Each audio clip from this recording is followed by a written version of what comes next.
50 ឆ្នាំទៀតគឺនៅក្នុងឆ្នាំ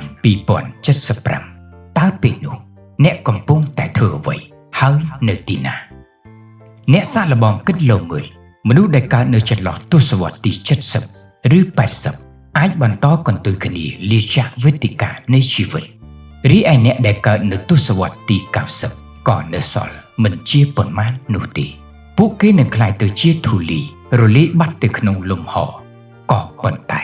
50 ឆ្នាំក្រោយមកនោះព្រះអាទិត្យក៏នៅតែរះដដែលដូចជាថ្ងៃនេះវាគ្រាន់តែរស្មីរបស់ព្រះអាទិត្យមិនអាចជះមកលើរូបខ្ញុំនិងអ្នកទៀតតែប៉ុណ្ណោះ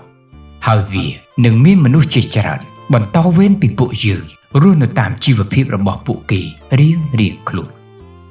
គិតមកដល់ត្រឹមនេះការប្រកួតប្រជែងការខឹងសម្បារនិងគំនុំគុំគួនពីអតីតកាលនិងបច្ចុប្បន្នវាមិនអាចคล้ายទៅជាបំណែកដ៏តូចឬរលាយបាត់តែម្ដងសម្រាប់យើងទេឬ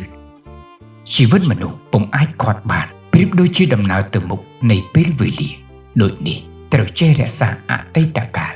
ឲ្យតម្លៃបច្ចុប្បន្នកាលទទួលយកអនាគតកាលនិងរស់នៅឲ្យបានត្រឹមត្រូវសម្រាប់ខ្លួនឯងនិងអ្នកនៅជុំវិញខ្លួន